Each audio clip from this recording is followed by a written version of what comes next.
تو بھی یہ بہتر ہو سکتا ہے. لیکن اس کے علاوہ اگر ہم اس کو دیکھیں براڈ پراسپیکٹو میں دیکھیں تو یہ کسانوں کی بڑی ذمہ داری ہے. اس میں پروفٹ ریشو بھی زیادہ ہے. وہ میں آپ کو بتاؤں کہ سرسوں ٹائم بھی تھوڑا لیتی ہے کینولا, پروفٹ بھی زیادہ, اس کو اتنی زیادہ پانی کی بھی ضرورت نہیں ہے. اس کے برعکس جو گندم ہے وہ ٹائم بھی زیادہ لیتی ہے, اس کو زیادہ کھاد کی ضرورت ہے. اور اس بار کھاد کا اتنا شدید ایشو پیدا ہوا کہ اس کی وجہ سے جو گندم کی پیداوار ہے وہ 30 من تک گر گئی فی ایکڑ. اور یہ فائدہ نہیں ہوتا. 30 من اگر 40-50 من کے قریب نہیں جاتی گندم تو یہ نقصان میں جاتی ہے, اس کا فائدہ نہیں ہوتا. کینولا ہمیشہ فائدے میں جاتی ہے, ہر سال اس کا ریٹ بڑھ رہا ہے. اور اس کی کیونکہ جو ہے وہ اس کی ڈیمانڈ زیادہ ہے تو ڈیمانڈ پہ ریٹ نکلتا ہے. جو بھی فارمر اب سرسوں کی جانب کینولا کی جانب جا رہا ہے وہ زیادہ پروفٹ کما رہا ہے. تو یہ اب ضرورت بس اس عمر کی ہے کہ اس رقبے کو بڑھایا جائے. گندم کے حوالے سے بھی چیزیں طے کی جائیں لیکن زیادہ فوکس اس پہ کیا جائے. پھر جو کماد ہے اس کو بھی تھوڑا منیمائز کرنے کی ضرورت ہے کہ ہم نے اتنی چینی کیا کرنی ہے کہ پھر بعد میں اس کو ایکسپورٹ کرتے پھریں. ایک تو اس کا ریٹ نیچے نہیں آتا, مالکان نے جو ہے وہ کارٹل بنائے ہوتے ہیں, مافیا بنے ہوتے ہیں, ریٹ نیچے نہیں آنے دیتے اور پھر اوپر سے ایکسپورٹ کی مانگ کرتے ہیں. یعنی کہ ایک ایسی چیز ہم بنا لیتے ہیں جو ضرورت سے زائد ہوتی ہے اور اس کی وجہ سے جو ہماری زمینیں ہیں وہ باؤنڈ ہو جاتی ہیں. ایک سال تک پورا وہ باؤنڈ رہتی ہیں, کماد لگا رہتا ہے, اخراجات بھی زیادہ ہے, فارمر بھی پریشان ہے. لیکن اس کے برعکس جو ہے وہ سرسوں یا کینولا یا تل لگا لیا اس نے تو یہ زمین بھی تھوڑے عرصے کے لیے باؤنڈ ہوتی ہے اور اس کی پروفٹ ریشو بھی بڑھ جاتی ہے. اور پھر سب سے بڑی بات یہ ہے کہ ہم اتنے بڑے جو امپورٹ بل سے وہ جان چھڑوا لیں گے. اچھا, ہمارے اداروں کی طرف سے دیکھیں, اگر ہم یہ فیکٹس اینڈ فگرز کی بات کریں تو ہمارے اداروں کے پاس بھی یہی ایگزیکٹ فیکٹس اینڈ فگرز موجود ہیں کلیئرلی, اور ان کو شاید پروبیبلی زیادہ پتہ ہوگا ان چیزوں کے بارے میں کہ کیا چیزیں ایشوز بن رہے ہیں. سالو کرنے کی طرف کیوں نہیں آتے ہم چیزوں کو؟ جی دیکھیں نا, سالو کے جو آئل سیڈ کا اگر معاملہ ہے اس کے اوپر اب اداروں نے بھی پالیسیز بنا کے, جو ادارے ریسرچ کے ادارے ہیں انہوں نے اچھی ورائٹیز دی ہے جس سے production climate change, high temperature climate ہے اس کے اندر, جیسے عبدالرحمان صاحب نے بات بتائی کہ وہ پروفیٹیبل کیش کراپ بن گئی ہیں. اب پروڈکشن بڑھی فارمر کی, اب فارمر اس کی طرف آ رہا ہے. دوسری گورنمنٹ کی طرف سے پالیسی دینا, گورنمنٹ نے اس کی پالیسی دی, اس پہ فی ایکڑ سبسڈی دی 5,000 اٹریکٹ کرنے کے لیے کہ فارمر اس طرف آئیں, یہ لگائیں. تو اس سے فارمر کو کافی موٹیویٹ ہوا, ادھر آئے. انڈسٹری نے کیا کیا, لوکل پروکیورمنٹ شروع کی. اب یہ جتنے بھی سٹیک ہولڈر ہیں سب آئل سیڈ جو ہے ان کے لیے فوکسڈ ہے, اور آئل سیڈ اس ٹائم کیش کراپ بنی ہوئی ہے. آپ دیکھیں آج کل 8,000 روپے فی من ریٹ ہے. اور پچھلے سال ہم نے جو تل کی اگر بات کی جائے, تل ہم صرف وہ استعمال کرتے ہیں جو ہم یہاں پہ بیکری پروڈکٹس یا نان پہ ہم جو لگا ہوتا ہے تل وہ کھاتے ہیں. 35 ارب روپے کے ریکارڈ تل ہیں جو ہم نے باہر کے ملکوں کو ایکسپورٹ کیا اور ایک قیمتی زر مبادلہ کمایا. اور آنے والے سالوں میں اس سال ریکارڈ ایریے پہ تل لگے ہیں اور آنے والے سال میں انشاءاللہ اس سے بھی زیادہ اس کی ایکسپورٹ ہوگی. اب ضرورت اس چیز کی ہے کہ جو پالیسی ہے سسٹینیبل ہو, فارمر کا کانفیڈنس اسی طرح بحال رہے اور وہ کاشت کرتا رہے. اور پر ایکڑ پروڈکشن, کیونکہ زمین ہمارے پاس وہی ہے, اربنائزیشن ہوتی جا رہی ہے, اس کے اوپر ہم کوئی وہ نہیں کر رہے اور بلکہ زمینیں کم ہوتی جا رہی ہیں. ہم اپنی پر ایکڑ پروڈکشن بڑھائیں اور جو ایسی زمینیں جو خالی پڑی ہیں ادھر بھی کاشت کریں اور زونز بنائیں کراپ کی پوٹینشیل کے حوالے سے. جو ویٹ, کیونکہ ویٹ بھی ہماری ضرورت ہے, ہم ویٹ ختم نہیں کر سکتے, فوڈ سیکورٹی ہے ہماری. ویٹ کے لیے جو پوٹینشیل ایریاز ہیں ادھر ویٹ لگائیں, اور جو لیٹ ویٹ ہے اسے بین کیا جائے, اس کی جگہ آپ کینولا یا سن فلاور لگوائیں, ٹھیک ہے. اور اسی طرح باقی جو آپ کے بارانی ایریاز ہیں ادھر آپ کا کینولا مسٹرڈ وغیرہ زیادہ اچھا پروڈکشن دے سکتے ہیں, ادھر ویٹ کی بجائے آپ یہ لگوائیں. جس طرح عبدالرحمان صاحب نے شوگر کین کی بات کی ہے, اس کی جگہ ہم آئل سیڈ لگوائیں, رائس کو کم کر کے ہم آئل سیڈ لگائیں. جو ہماری سرپلس چیزیں انہیں کم کریں, جس میں ہمیں کمی ہے اس کو ہم زیادہ طرف آئیں. وہ یہ سب کی, ہم سب کی جتنے بھی سٹیک ہولڈر ہیں سب کی ذمہ داری ہے, میڈیا کی بھی ہے کہ ہم اویئرنیس دیں فارمر کو. تو انشاءاللہ آنے والے سالوں میں ہم, اس سال دیکھیں پچھلے سال ہم 8% پہ تھے, اس سال ہم 15% اپنی لوکل کنزمپشن ہم نے اپنے جو ریسورسز ہیں, کینولا مسٹرڈ ہے, سن فلاور ہے, ان سے پوری کی ہے. تو وہ چیزیں بہتری ہو رہی ہیں, پروڈکشن بھی ہو رہی ہے, اور فارمر ابھی سیزن نہیں آیا ہم سے سیڈ کی ڈیمانڈ کر رہا ہے. اس دفعہ امید کی جا رہی ہے کہ ریکارڈ ایریے پہ لگے گا, بلکہ گندم کا جو ایریا ہے وہ سگنیفیکنٹ طور پہ کم ہوگا. تو یہ چیزیں بہتر ہو رہی ہیں, لیکن اس کے لیے پالیسی ہمیں سسٹینیبل چاہیے. جب سسٹینیبل پالیسی ہوگی, زوننگ ہوگی اور سسٹمائز ایگریکلچر ہوگی تو ہر چیز پہ ہم فوڈ سیکورٹی بھی ہم اچیو کر سکیں گے اور فارمر کا کانفیڈنس باہر رہے گا تو ہم اپنی بہتری کی طرف جا سکیں گے. تیسری چیز جو ہے میکنائزیشن کی کمی ہے ہمارے یہاں. تو اس کے لیے جو میکنائزیشن کے ادارے ہیں ہمارے، انہیں کرنا چاہیے کہ ہم جو ہماری آئل سیڈ خاص طور پہ، نہ اس کی کوئی سوئنگ مشین ہے نہ ہارویسٹنگ ہے، اس کو ہم باہر سے امپورٹ کر کے یہاں پہ ڈیزائن کریں یا خود اپنے طور پہ ڈیزائن کر کے فارمر کو دیں، تاکہ لارج ایریا پہ جب لگے تو اس کی جو ایک تو کاسٹ آف پروڈکشن کم ہو، اور جو ٹائم ہے، لیبر چارجز ہیں، یہ ساری چیزیں کم ہو کے اور جو اس کی پروڈکشن بڑھے اور فارمر کو زیادہ پروفیٹیبلٹی۔ بالکل، اس سے پہلے کہ ہم مزید گفتگو کریں ایک بریک لیتے ہیں، کہیں مت جائے ہمارے ساتھ رہے گا۔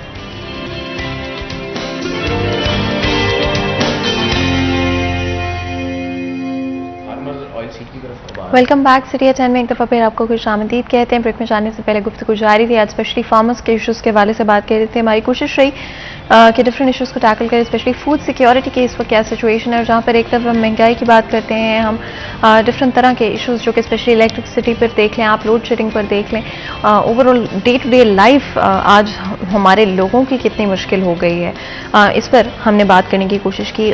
اس کے علاوہ اگر ہم آئل کنزمپشن کی بات کرتے ہیں، ہمارے گھروں میں کتنا تیل استعمال کیا جاتا ہے، کتنا کوکنگ آئل استعمال کیا جاتا ہے، ہم سب جانتے ہیں، اور کیا یہ ہمارے لیے ہیلدی ہے، کیا یہ ہماری ہیبٹ کو کنٹینیو کرنا چاہیے ہمیں، یا پھر ہمیں کوشش کرنی چاہیے کہ آگے آگے ہم اس کو کم استعمال کرنے کی کوشش کریں، اور کوشش کریں کہ یا تو ہم ہیلدی آلٹرنیٹیوز کی طرف آئیں، نہ صرف اس سے ہم اپنی جو ایک برڈن پڑ چکا ہے ہمارے فارمرز کے اوپر اس کو گرو کرنے کا، اس کو بھی کم کر پائیں گے، لیکن اپنی اوور آل ہیلتھ کو بھی ہم امپروو کر پائیں گے، لیکن اس کے لیے بہت ساری ڈفرینٹ چیزیں ہونا ضروری ہیں۔ سب سے بڑی چیز اس میں اویئرنیس ہوگی۔ عبدالرحمان، اویئرنیس کتنی امپورٹنٹ ہے؟ کیا آپ کو لگتا ہے کہ آج ہماری عوام ہیلتھ سے ریلیٹڈ ایشوز اور اس فیکٹر پہ ریئلائز کرتی ہے کہ ہم کتنے آئل کو کنزیوم کر رہے ہیں؟ دیکھیں فاطمہ، جو دل کے امراض ہے یا بلڈ پریشر کے امراض جس طرح سے تیزی سے بڑھ رہے ہیں، یہ بڑی ایک الارمنگ سچویشن ہے، اور اس کی بیسک وجہ جو ہمارا لائف سٹائل ہے، جو ہمارے یہاں پر فوڈ ہے، یہ دو تین چیزیں ہیں جن کی وجہ سے یہ مسائل بڑھ رہے ہیں۔ کہ ایک تو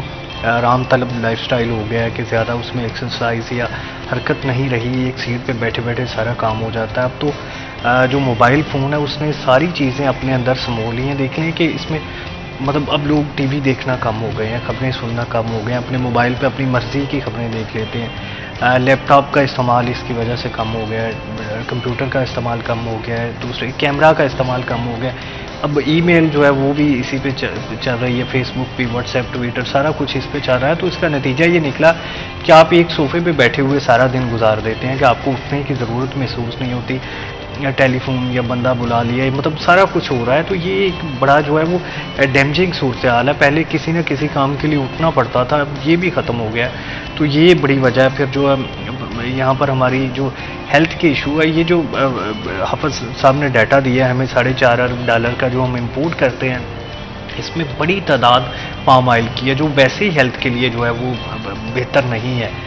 تو یہ ایک بڑا مسئلہ ہے کہ ہمارے جو لوکل پروڈکٹس پیدا ہوتی ہیں، جس میں سرسوں ہے یا کینولا ہے یا تل ہے یا اسی طرح سے دوسری دیگر چیزیں، اولیو آئل ہے، یہ ایکچولی صحت کے لیے تو بہتر ہوتی ہیں نا۔ اس سے کم از کم جو صحت کے مسائل ہیں وہ پام آئل جیسے نہیں بڑھیں گے۔ تو یہ چیزیں دیکھنے کی ضرورت ہے، لوگوں کو اس جانب راغب کرنے کی ضرورت ہے، باقاعدہ سیمینارز یا مختلف طریقوں سے لوگوں تک پہنچنے کی، پینیٹریٹ کرنے کی ضرورت ہے کہ کن چیزوں میں جو ہمارا فائدہ چھپا ہوا، کن چیزوں میں نقصان چھپا ہوا۔ پھر حکومت کی سطح پر بھی اس کو اجاگر کرنے کی ضرورت ہے کہ کس طرح سے ڈاکٹرز کے ساتھ لائزون بنانا ہے، سائنسدانوں کو انگیج کرنا ہے تاکہ لوگوں کو بتائیں۔ اسٹوڈنٹس کو پڑھایا جانا چاہیے کیونکہ عملی زندگی میں یہ ان کے کام آئے گا۔ بہت ساری چیزیں اگر نصاب میں شامل کرتی جائیں تو پھر وہ لائف ٹائم تک جو ہے وہ ساتھ دیتی ہیں۔ ابھی بھی جو کچھ ہم نے نصاب میں پڑھا اکثر کام آتا ہے، یا بندے کے کم از کم ذہن میں ضرور ہوتا ہے۔ دیکھیں بعض چیزیں ہوتی ہیں کہ آپ کو اس کا پتہ ہوتا ہے لیکن اس کے باوجود آپ کام کیے جاتے ہیں، لیکن کم از کم آپ کو یہ تو پتہ ہوتا ہے نا کہ یہ پیزا جو ہے وہ ہانی کارک کا، صحت کے لیے اتنا زیادہ فائدہ مند نہیں ہے۔ اس کے باوجود ٹھیک ہے کھا رہے ہیں، کولڈ ڈرنک پی رہے ہیں، لیکن کم از کم ذہن میں یہ ہوتا ہے۔ تو اس طرح سے اگر آپ کو یہ پتہ ہو کہ کس طرح سے یہ پام آئل جو ہے وہ صحت کے لیے نقصان کرتا ہے، تو کم از کم یہ تو لوگوں کو بتانا چاہیے نا، تاکہ لوگ اس کے استعمال میں بھی احتیاط برتیں اور ان کو اندازہ بھی ہو۔ پھر حکومت کی سطح پر جو پہلے بھی بات ہوئی ہے کہ اس طرح سے کسانوں کے ساتھ ان کو ایسے فائدے دیے جانے چاہیے کہ اس کی جو پروڈکٹس ہے وہ زیادہ کاشت ہوں، پام آئل کی کم از کم کنزمپشن ہو، یہاں پر درآمدی بل بھی کم ہوگا، پھر وہی پیسے کسان کو دیے جا سکیں گے سستے قرضے کی صورت میں، سبسڈی کی صورت میں، اور اس کے جو بیشتر اخراجات اگر پورے ہوں گے۔ دیکھیں فارمر بڑا سمجھدار ہوتا ہے، وہ تمام چیزیں کر لے گا، وہ مشینیں بھی خرید لے گا، میکنائزڈ بھی ہو جائے گا، لیکن اگر اس کو پروفٹ نظر آتا ہو، کماد کی جانب بار بار میں کہتا ہوں کہ وہ جاتا ہی اس لیے ہے کہ اس کو پروفٹ نظر آتا ہے اور اچھا خاصا نظر آتا ہے۔ اگر باقی فصلوں میں اس کو نظر آئے منافع تو یقیناً وہ کیوں نہیں جائے گا، ادھر ہی جائے گا۔ بس اس کو جو ہی یہ پتہ چل جائے کہ یہ چیز اس کو زیادہ پروفٹ دے گی تو وہ لازمی اس کی جانب جائے۔ آپ کیا کہیں گے سعد صاحب اس بارے میں؟ آپ کو لگتا ہے کہ پروفٹ ایک ہیوج ایشو ہے، اور کیا اس حوالے سے کوئی اسٹریٹجیز اپنائی جا سکتی ہیں پروفیٹیبلٹی انکریز کرنے کے لیے؟ جی بالکل، پروفٹ فارمر جو ہے لگا رہا ہے جو چیز پروفٹ کے لیے لگا رہا ہے، اگر اس کو اس میں پروفٹ نظر آئے گا تو وہ کاشت کرے گا۔ لیکن کیا اس میں گورنمنٹ کچھ کر سکتی ہے؟ گورنمنٹ ایز سچ تو گورنمنٹ ساری چیزیں جس طرح حالات ہیں کہ وہ اس کو آپ کہیں کہ پروکیورمنٹ کرے، اس کے لیے انڈسٹری کو لے کے آنا بہت ضروری ہے۔ اب اس کے لیے اگر ایڈیبل آئل کی بات کریں تو آل پاکستان سالوینٹ ایکسٹریکٹر ایسوسیشن جو ہے یہ اس کا ایک بڑا اسٹیک ہولڈر ہے جس نے ساری پروکیورمنٹ کرنی ہے۔ اس کو باؤنڈ کیا جائے کہ جب تک آپ لوکل جو پروڈیوس ہے وہ ساری پرچیز نہیں کرتے اور اس کا ریٹ دیا جائے بیفور سوئنگ سیزن، تاکہ فارمر کا کانفیڈنس ہو کہ یہ میں پروڈیوس لگا رہا ہوں، میری اس ریٹ پہ یہ بکے گی، تو وہ محنت بھی زیادہ کرے گا، اس سے اس کی پروڈکٹیوٹی میں بھی اضافہ ہوگا کہ میرا یہ ریٹ بکے گا۔ اگر میں 1 من بھی میں بڑھا لیتا ہوں اوپر، میرا 7,000 روپے کا ہے، تو اس پہ پھر وہ انڈسٹری اس کو سارا پروکیور کرے، اس کے بعد وہ دیکھ کے جو کمی ہے وہ باہر سے امپورٹ کرے۔ یہ نہ ہو کہ امپورٹ زیادہ کر لے پھر لوکل والا کے جو مارکیٹ پرائس ہے وہ نیچے ڈاؤن ہو جائے۔ تو اس کے لیے گورنمنٹ اس پہ پالیسی بنا رہی ہے کہ انڈسٹری جو ہے لوکل جو پروکیورمنٹ ہے وہ انشور کرے گی پہلے، اس کے بعد جو ہے امپورٹ ہوگی۔ دوسرا جس طرح اویئرنیس کی بات ہے، ابھی ہماری کچھ تھوڑی اویئرنیس آ رہی ہے، لیکن ہمارے اولڈ ایج جو ہیں یا جو میچور لوگ ہیں ان کے اندر آ رہی ہے کہ ہم پرابلم جن کو بلڈ پریشر کا ہے، ینگ جنریشن میں بھی اویئرنیس نہیں ہے۔ ضرورت اس چیز کی، جس طرح عبدالرحمان بھائی نے بات کی کہ اسٹوڈنٹس کے اندر کالجز اسکولز کے اندر جا کے کوئی سیمینار ہو، اویئرنیس ہو، ان کو بتایا جائے کہ یہ ہیلتھ کا ایشوز ہیں۔ اور آئل جو ہم کینولا آئل ہے وہ بڑی اچھی کوالٹی کا آئل ہے، پام کی بجائے ہم کینولا آئل لوکل جو ہے پروڈیوس، ہم لوگ گندم لیتے ہیں، گندم لے کے سال کی پھر اسے پسواتے ہیں، اسی طرح ہم کینولا کا بھی سیڈ لیں اور اس کا بھی آئل اپنے گھر کی ضرورت کے مطابق ہر مہینے نکلوائیں، تو وہ ایک ہیلدی آئل ہوگا اور اس کی یوٹیلائزیشن بھی کم سے کم کریں۔ جس طرح بلا ضرورت ہم گھی میں بھرے ہوئے پراٹھے یا فرائز ڈیپ فرائنگ چیزیں کھاتے ہیں، اس کو تھوڑا استعمال کم کریں، تو انشاءاللہ اس سے ہماری امپورٹ اور ہماری ریکوائرمنٹ بھی کم ہوگی اور جو پروڈکشن ہے وہ بڑھے گی، اور فارمر کا کانفیڈنس، میں بار بار یہ کہہ رہا ہوں، فارمر کا کانفیڈنس جو ہے وہ ضروری ہے۔ اگر اس کا کانفیڈنس بلڈ ہوگا تو وہ سب کچھ کر جائے گا، اس نے خرچہ بھی کر دینا ہے، اس نے پروڈکشن بھی بڑھا دینی ہے آپ کی، اور جو امپورٹ بل بھی کم کر دینا ہے انشاءاللہ۔ عبدالرحمان یہ بھی ضرور بتائے گا ایکسپورٹس کے حوالے سے اور امپورٹس کے حوالے سے ہم کہاں پہ اسٹینڈ کرتے ہیں آئل سیڈس کو لے کر، اور کیا ہم اپنی ہی ریکوائرمنٹ کو پورا کر پا رہے ہیں؟